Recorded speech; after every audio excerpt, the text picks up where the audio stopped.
right, so I'm here with Charles from Twin Falls Optimist Youth House, and he is the executive director of that organization, who is our Share the Love partner for this year. So thanks for coming out and working with us, Charles. Could you tell us a little bit about the organization? Yeah, thank you for having us and thinking of us. So as you said, my name's Charles, and I'm the director of the Twin Falls Optimist Youth House. And we are a community-founded, community-run, community-supported nonprofit. And what that means is you can't go to Boise and find a Twin Falls Optimist Youth House. You can't go to Salt Lake City and find a Twin Falls Optimist Youth House. There was a need that the community saw, and the community organized and created the nonprofit, and we continue to run and be supported through community funds like the fundraiser that you're running. Awesome. So thank you again. The money that we receive is so critical to being able to operate the program. How much does it cost on average a year to run the program? So currently it's about $150,000 to run that program. Now that will fluctuate. When we started, it was really a one-man army, and we were able to, function on about $80,000 a year.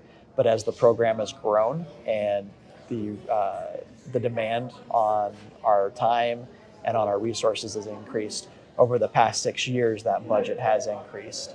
But for a program like ours, really $150,000 to be able to accomplish what we're accomplishing in the grand scheme of things is not very much. Oh, definitely. Yeah.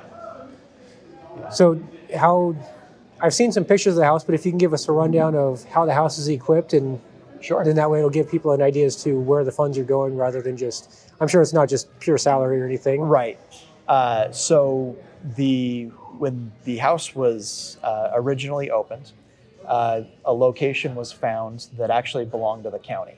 It used to be the old TARC building. If people are familiar with the area, they might remember that.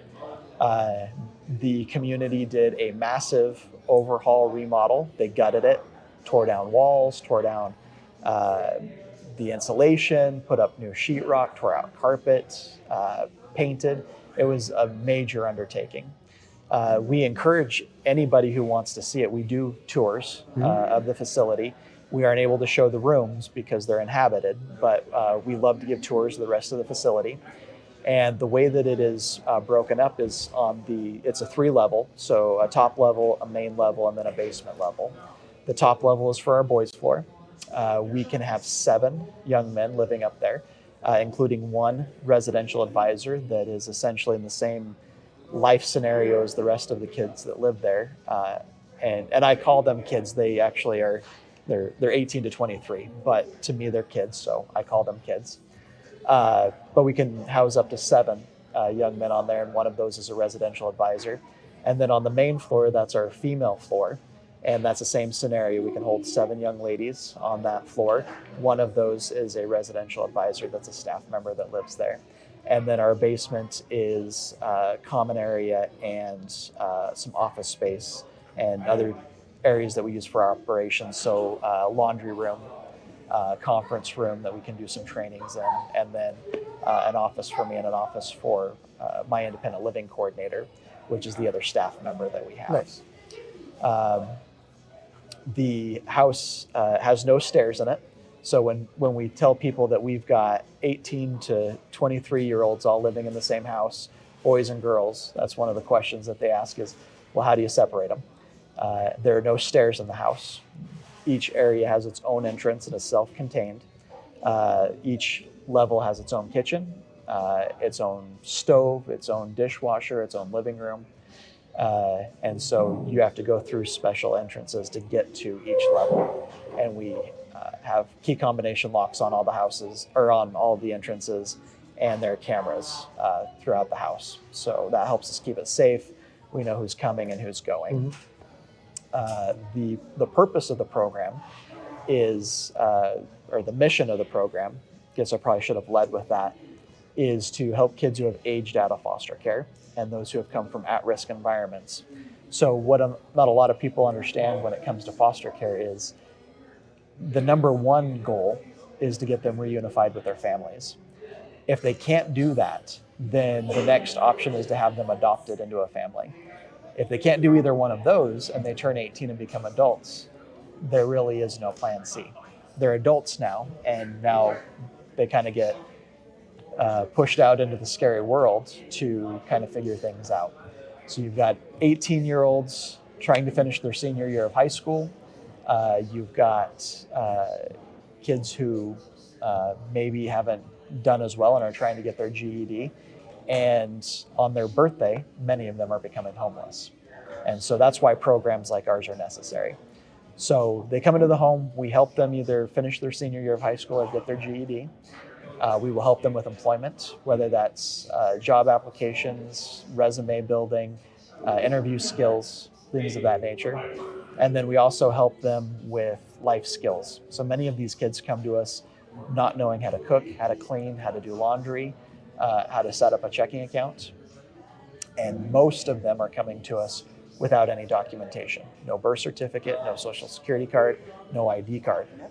If you've ever tried to get one of those documents without one of those documents, it's next to impossible. Mm-hmm. You have to have an ID card or birth certificate to get a social security card. You've got to have a social security card or a birth certificate to get an ID. And so it's a vicious loop. And if you don't know how to run that cycle and get those things that you need, it can become daunting. And the scary majority of the kids who come into this situation, statistically, are ending up in jail, they're ending up on drugs, they're ending up dead, or they're ending up in prostitution in order to be able to survive. And so that's why these programs are important, and in large part, an investment into what we're doing is an investment in the community, because these kids can either end up in one of those scenarios, or they can become contributing members of our community. They can become somebody who has a job, who holds civic organization positions. They can be members of our Rotary and our Optimist clubs. They can be school teachers. They can be city council members, but only if there's a program that helps them get past this very critical couple-year period of their time where they're transitioning from a child into adulthood. So you've mentioned that you can hold approximately 14 residents at a time, and you've been around for about 6 years. How many people total have gone through the program and have graduated out? So approximately 70. Nice. In the 6 years that we've been in operation. It is a 2-year program. So some of those, for example, some of the ones we have in the house right now may have been there for a year or a year and a half. And so that does overlap a little bit in the time period. But the program is also voluntary. Mm-hmm. So the shortest amount of time we've ever had anybody in the program is 2 weeks. And the longest amount of time that we've ever had anybody in the program was actually 3 years. And that was a special case scenario where we needed extra time to get them into a situation where they could be self-sufficient. And that just took longer for that individual than it normally takes. But normally it's about a 2-year program. Nice. And so, yeah, about 70 people over the course of the time that we've been open, and approximately 25 people a year are being helped through the program. Very cool. In addition to, financial needs, what other needs does the house have that the community can help? Yeah, so we take all kinds of donations. So we're always in need of cleaning supplies, whether that's multi-purpose solution, floor and furniture wax, toilet paper, paper towels, batteries, light bulbs are all things that we're normally running low on, and we'll take those donations. We do also take food donations and bedding, pillows, mm-hmm. sheets, things like that are all donations that we can take and use. With the bedding and sheets, what sizes do you generally like for that? Twin. Okay. Yep, so they have twin beds. Very nice. Yeah. What kind of things have you seen the residents that have graduated out, have they gone on to do?